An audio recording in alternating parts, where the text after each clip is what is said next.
Evening. He has been a member of of the Hilltoppers for about almost a year now, eh? Little over a year. Little over a year. And he is going to be our Toastmaster for this evening, Maurice Hilltoppers. All right. Good evening, fellow Toastmasters and our guests. I'll quickly go over the agenda. For our grammarian, we'll have Brett Duncan. And if you would like, briefly describe the duties of a grammarian. Okay. The grammarian is, when it's John Griswold, it's the grammar police, but maybe not tonight. Anyway, the grammarian is to listen intently as various people speak and note if they make a mistake or they use a word incorrectly, or actually not only that, but if they use words that are very, if they hit it out of the ballpark with a cliche that really drives home the point. Interestingly, tonight the word of the day is mawkish. Now, I don't know if you've heard about mawkish, but I hadn't heard about it. But mawkish means to be excessively or objectionably sentimental. So if you use that word today when you're speaking, then you get extra credit. Right? You know, Toastmasters is mawkish to my heart. Okay, the next is we need a table topics master. It's supposed to be Kendra, but she's not here. I can do that. Okay, all right. And then timer, the scheduled timer is not here. Oh, we need someone to fulfill that. Okay, all right. Do you have something you can use for timing? Oh, I have that. Okay. Okay. Now, do you know the timings? You know, which light to light up? You could, if you would take a moment, you could. Okay. You can show her which buttons she would push for. Okay. For which one? Yes. If you want to take just a second to do that before we Okay. Can I move? Yes, I will let you be. Okay. All right. Okay. Turn it on, and then we'll dim it, and then, for example, let's just say this speech right here at 4 minutes. Hit green, and then when it gets to 5 minutes, you hit amber. Which is kind of yellowish. Right. And then at 6 we hit red. And then when the speaker is done, turn it white again for the next speaker. Okay. And then this speech is there's different timings for different types of speeches. Okay.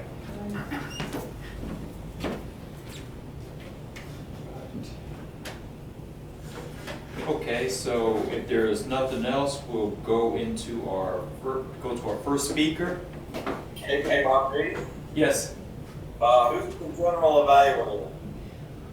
Oh, it's supposed to be Woody. He's not here either.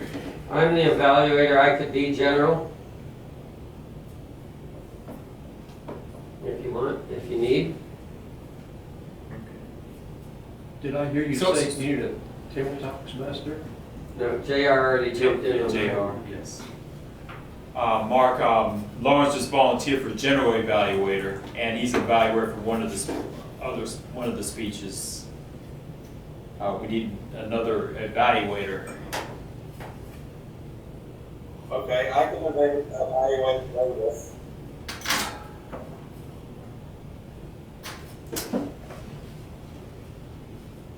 Okay. You got ice cubes? Ice, yeah. Didn't know they had an ice maker in here.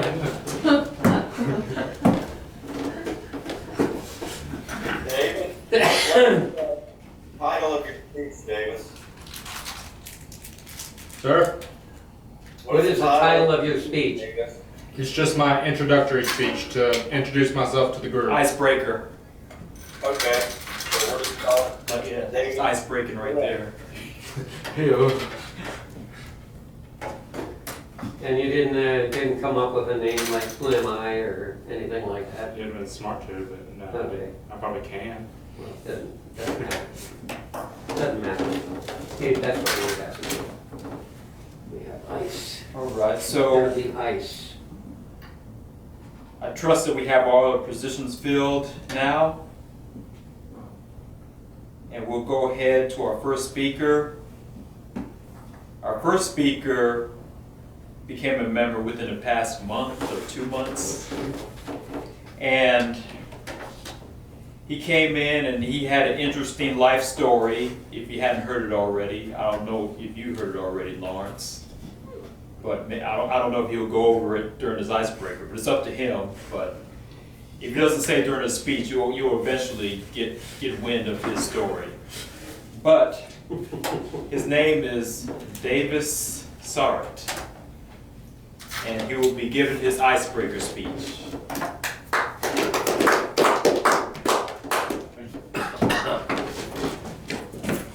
Alright, everybody, fellow Toastmasters. This being my first speech, I just recently got the manual, so I don't know completely what to expect, but I can kind of decipher and figure out for myself.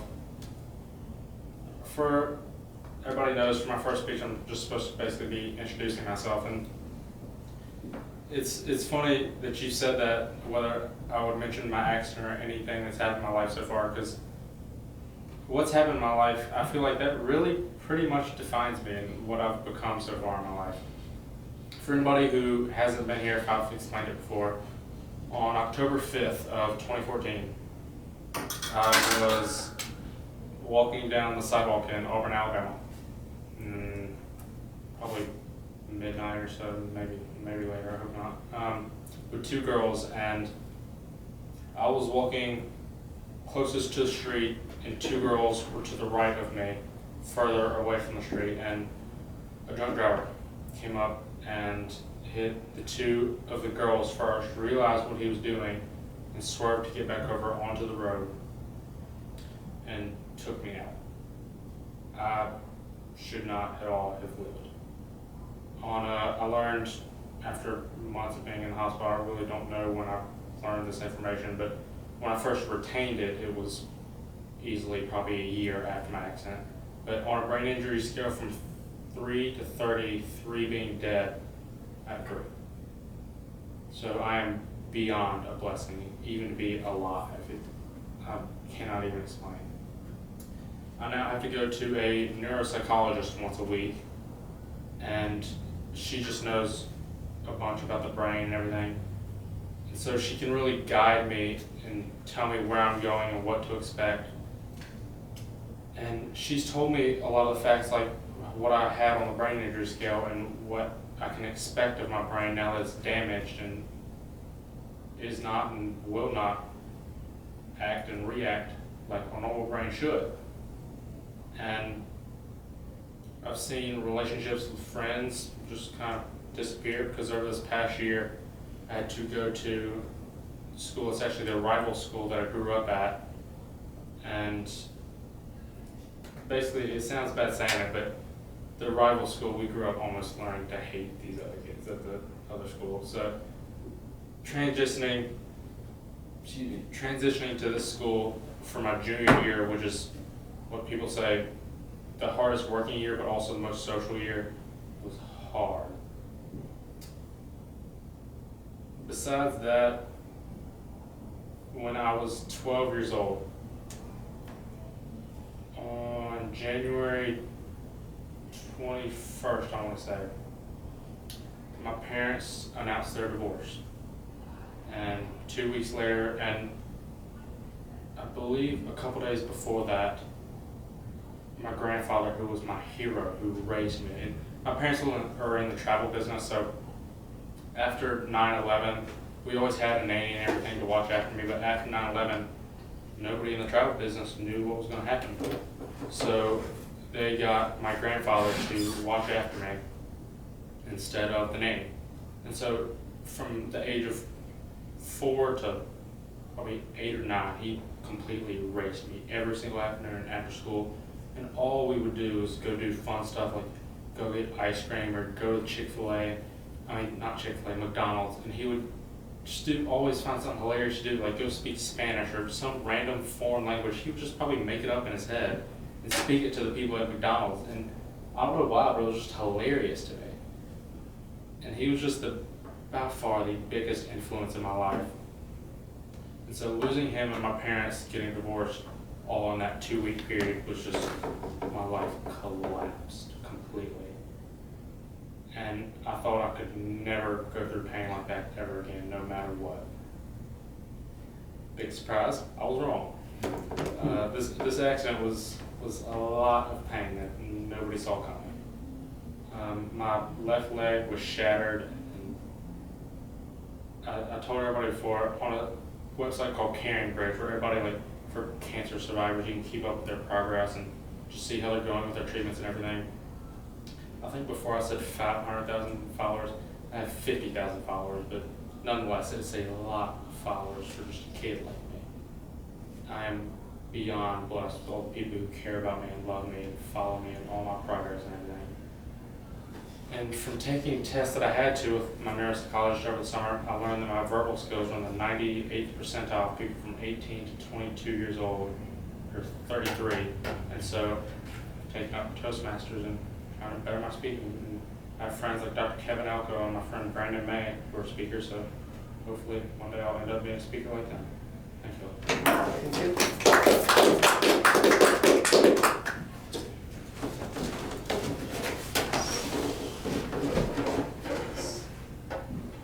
Now for our next speaker, we have Ms. Heather Trin, and the title of her speech is Improve Your Posture to Improve Your Life. Ms. Heather Trin.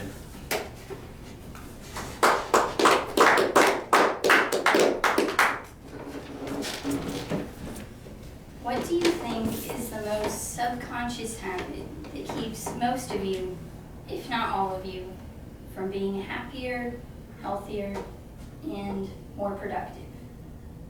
Procrastination, maybe not eating your breakfast every morning, or maybe it's your posture. Posture is a huge part of everyday life, and yet it's undoubtedly overlooked as something that has little influence on our success, or worse yet, no influence at all. We've all heard it before. Sit up straight, stop slouching, but how many of us have actually thought about how big of a difference our posture can make? Personally, posture is something that I'm always trying to improve on, and I've seen firsthand how it's helped me to focus better and breathe better every day. Today, I want you to consider the benefits of developing a better posture, as well as maintaining one, as it will ultimately improve your health, happiness, and productivity. As some of us may be familiar with back pain, it's important to have an understanding of how it's caused in the first place. If you've ever heard someone say, bend your knees, not your back, you probably didn't think it was going to make a big difference either way when you reached down to pick something up. But little things like this add up and have a tremendous impact on physical health. I know that my dad suffers from back pain every day, and while that may be a result of him being involved in hard labor, a lot of it is just improper posture. We don't normally think about how literally everything we do, from picking something up to sitting in a room, can later cause a lot of pain. SpineHealth.com addresses this with, quote, over time, the stress of poor posture can change the anatomical characteristics of the spine, leading to the possibility of constricted blood vessels and nerves, as well as problems with muscles, discs, and joints. With this, understand that posture applies to everything, and if one is careful in developing It will prove to save you potential health problems or to lessen current ones. Moving on. There's been plenty of research to show that our posture may affect how others perceive us and our level of confidence. But it's also true that it affects how we see ourselves. For example, consider the next time that you're feeling sad. Do you slump over with your head down? While you may be sitting this way because you're sad, it's also true that you're sad because you're sitting this way. This is known as embodied cognition, an idea that our mind influences the way our body reacts, but the form of our body also triggers our mind. Besides appearing confident for something like an interview, the way that you carry yourself determines a large part of your thoughts, your outlook, and thus your success. As you will find, this subliminal habit actually has a huge effect on self-perception. Finally, if you're anything like me, you might be trying to find ways to be more productive or engaged in what you're doing. When one has better posture, their energy is shown to increase, thus increasing interest and ability to retain information. Studies have actually shown that when you slouch, your body takes in as much as 30% less oxygen. Thus, your brain is given less oxygen to focus, be it while learning a difficult concept or performing tasks at work. Furthermore, as being engaged tends to give the most output, it's no surprise that posture plays a huge role in business success, which estimates that nearly $300 billion is lost annually from lack of productivity alone, which is definitely related to posture. And while that number sounds a little crazy, it serves to show how not only we as individuals can benefit from better posture, but others as well. In conclusion, know that if you want to be happier, healthier, and more productive, you can be. As I hope that I've enlightened you on some of the many benefits of better posture, you have to make the decision to instill better habits for yourself and your life. Again, we don't really think about the little things all too often, let alone consider their big impact. But it doesn't matter what you're doing, whether you're sitting, walking, driving, sleeping, your posture is always at play. From all that I've learned about posture, I can't stress enough how much of a difference it's made in my life as a student, a musician, and a happier person. And with that, again, I encourage you to continue improving upon yourselves and your posture so that you too may reap the many benefits and achieve success in whatever you do. Mr. Toastmaster.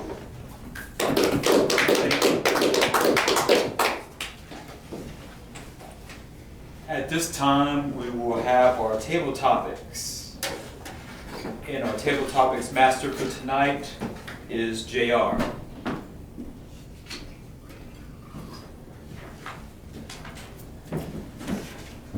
Thank you, Maurice. So I suppose we'll have everybody but the speakers answer questions tonight. Yes, that's right. All right. Awesome. I mentioned earlier that today is D-Day, one of the most pivotal moments in history. So I want to ask Brett to discuss a pivotal moment in your own history, a moment in your life that determines the rest of your life, basically. Thanks, sir.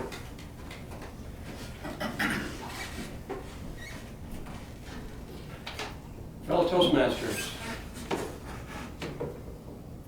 I don't know that I had a big seminal moment in my life like Davis. Here again, I kind of like the idea that there are little points in our life that make a big difference. Having said that, I don't really want to get too mawkish here, but I would say that moving from Los Angeles to LA, Lower Alabama, in 1978 was a big change in my life. So I went from a city of 12 million people to a town of 2,500. And I went from a fast pace of life to a pace of life that was kind of slow. From on a spiritual level, I went from, I remember in the Bible reading about Jacob that went to Haran and for 40 years and he said, "Where's God?" And I kind of felt that way. I kind of felt like I came out of the fast pace in Los Angeles to slow pace of Lower Alabama. And I realized, I had to realize that, hey, God is not the same way. I've got to develop my own personal relationship. It's not going to be in the glitz and the fast pace, but in maybe the quiet moment. So I guess I would say that really looking back at my life, the most significant change was something very small that came when I moved to Lower Alabama. Thank you.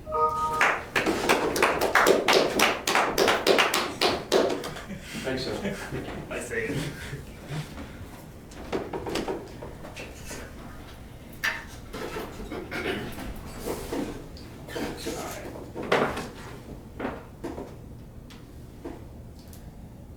I have a tough question for you, Mark. The election's coming up, and many people are not too happy with the choices available. So my question is, do you believe it's a citizen's duty to vote, even if they find both candidates objectionable?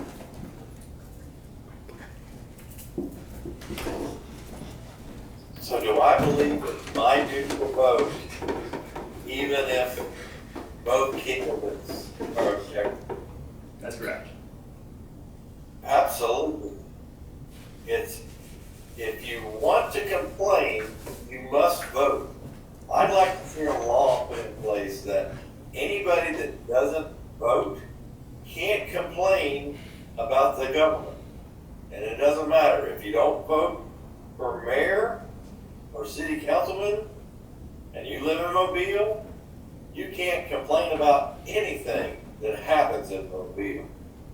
But if you vote for the loser or the winner, you can complain all you want.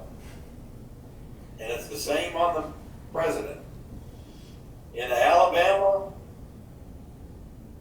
you really have to admit that our vote for president, an individual's vote for president, isn't going to really make a difference.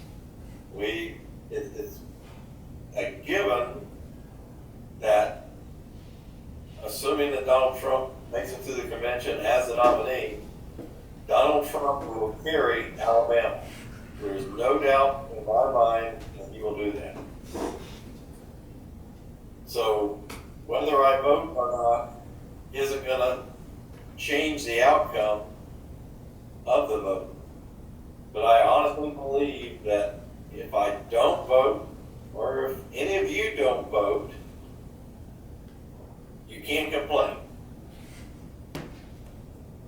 So yes, it is your duty to vote, even if you don't believe either the candidate can do a good job. Thank you.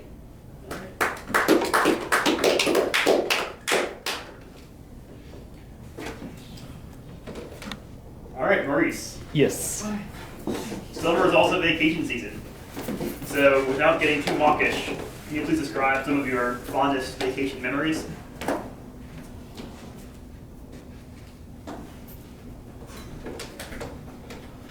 Topic master, fellow Toastmasters, honored guest. One of my fondest vacation memories, without getting mawkish, is when my father was in the Air Force and we would take vacations every summer for a period of years. And at the time we lived in New England, and we would go from New England to Mississippi, where both sets of my grandparents lived. And I would remember that we would be going from one type of environment to another type of environment. So I was learning more about the South because it was quite different. The language and the customs and everything else that goes with it. Even though Mississippi is my parents' home state, me and my sister were born in Delaware, and I spent the first 15 years of my life in the Northeast and part of the Midwest. So after my father retired from the Air Force, I had 3 years of school left. So I went to school in Mississippi for my last 3 years of high school. But my fondest memory of summer is taking annual vacations from the places that we lived up north to Mississippi. Topic master.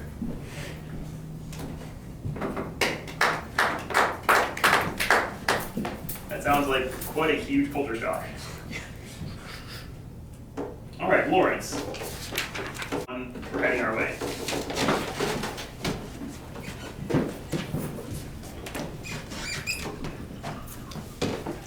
Mr. Toastmaster, fellow Toastmasters and honored guests, my first hurricane was way back in the last century when I was just a young sprout.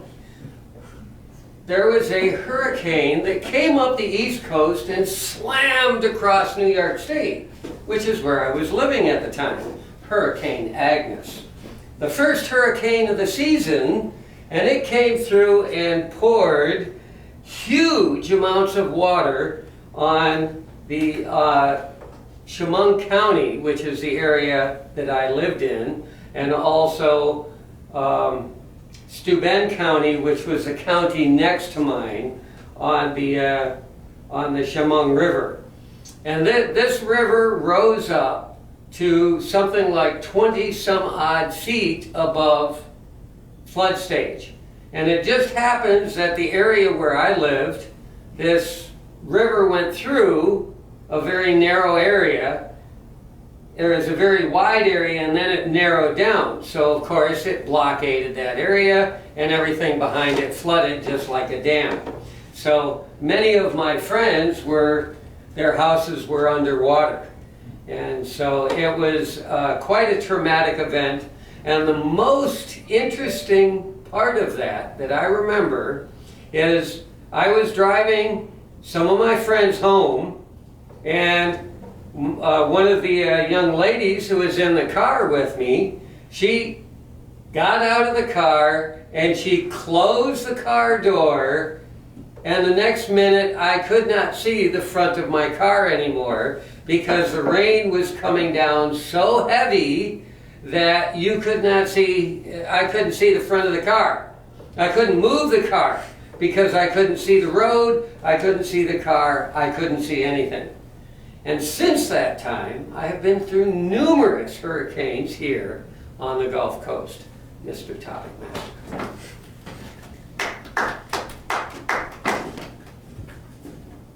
All right.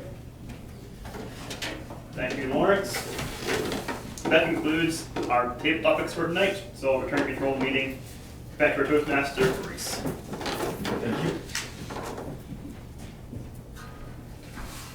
At this time, we will have our evaluations. And our general evaluator for tonight is Lawrence Crompton.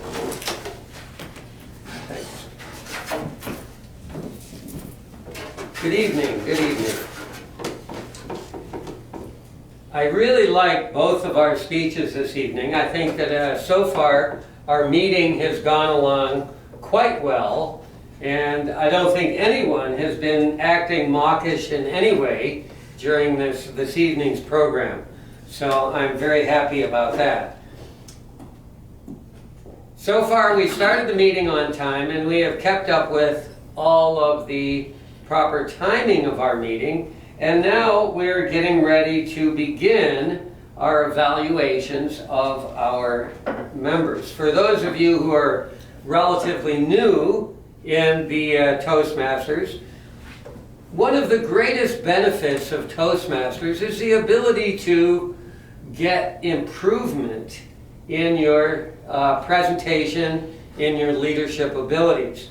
And so that is why we do have the educational program where we are able to give speeches, we are able to get up and give spontaneous talks in table topics, and also where we are able to get an evaluation of our speeches. Normally, we like to evaluate speeches with both good and bad points, points that have done well, and also points of improvement. So, that being said, I would like to bring forward our first evaluator for this evening, and that is going to be Mark. Is that correct? Okay, Mark, would you please evaluate the first speech? All right, our first speech, it was an icebreaker. And just to be mawkish for a moment, thinking back to my icebreaker in the last century, to use a phrase that I heard just a minute ago. The icebreaker is a chance for the new member to introduce themselves to the club, so the club gets to know a little bit more about them. And it's also, obviously, the very first speech of the club. And so, Davis did a very good job introducing himself, so the purpose of the speech was fulfilled.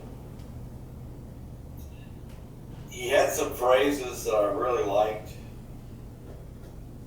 I love the phrase "beyond a blessing." That's something if you give another speech related to that, that's sort of the theme I think that you ought to stick with on any speeches that have to do with the accident.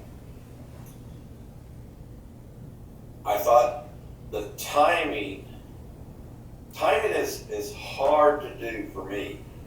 And I thought the timing when you were talking about you couldn't